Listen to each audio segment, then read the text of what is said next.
we need to talk about Texas. Texas, the Senate race in Texas, so significant.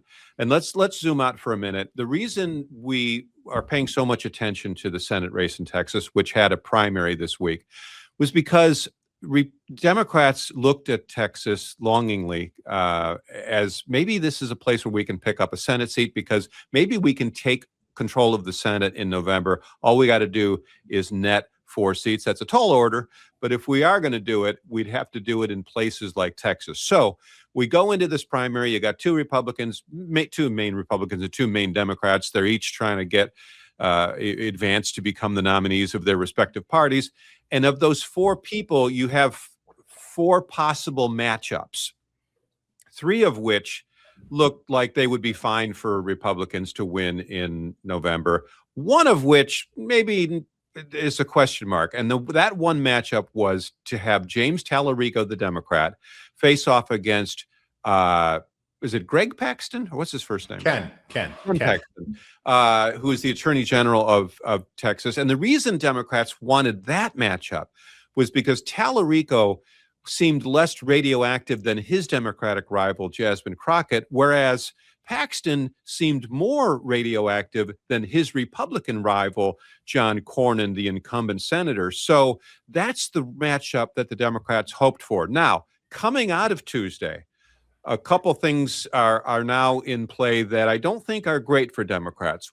One, they got half of what they wanted. They got Talarico to beat Jasmine Crockett. Fair enough. So he's the nominee. That's settled. He's going to be on the ballot in November. But on the Republican side, you know, and we always knew the Republicans were going to end up going to a runoff, but John Cornyn ended up slightly outperforming Ken Paxton.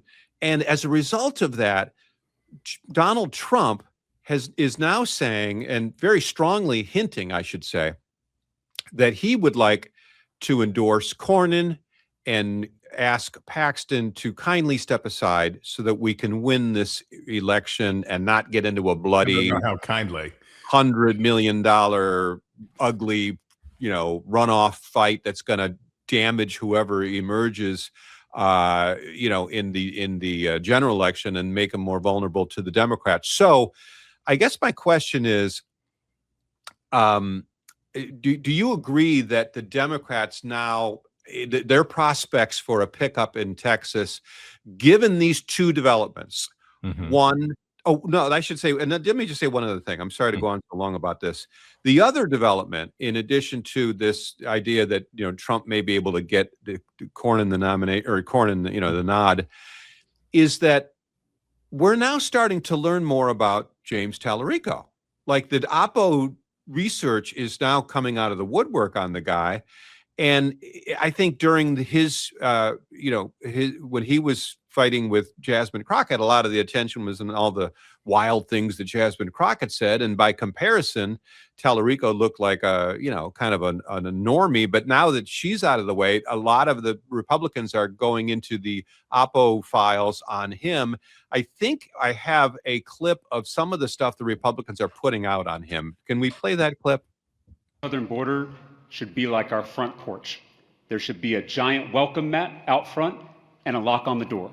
Modern science obviously recognizes that there are many more than 2 biological sexes. In fact, there are 6.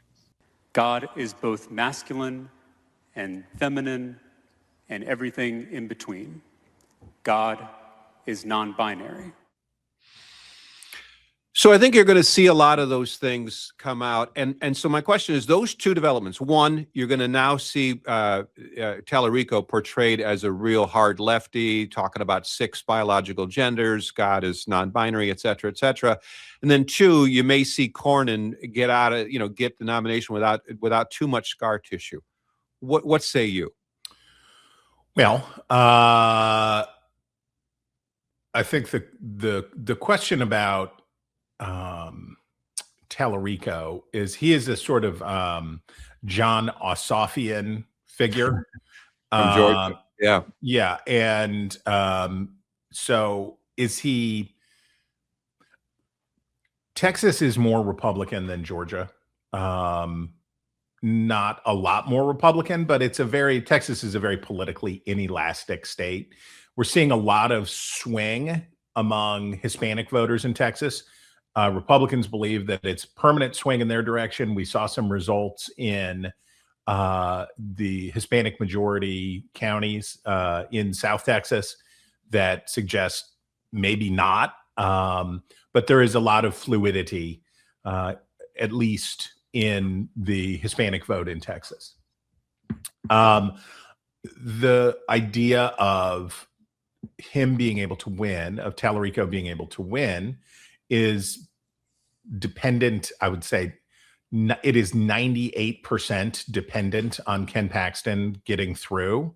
They need the odium of Ken Paxton is what is necessary to get. And it would also be, so that would be the first precondition, that he would need Paxton to come out of this.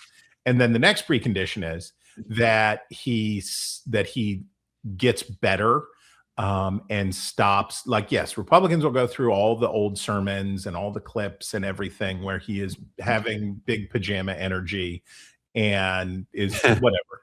But he could still do it, right? He would have to get better. He would have to stop making, basically, Talarico needs to stop making theological arguments and start making yeah, because he makes everything is through the prism of, like, abortion is okay Right. because the Bible says it, it's Right. good, and transgender is good. Everything is interpreted through the prism of, well, the Bible says it.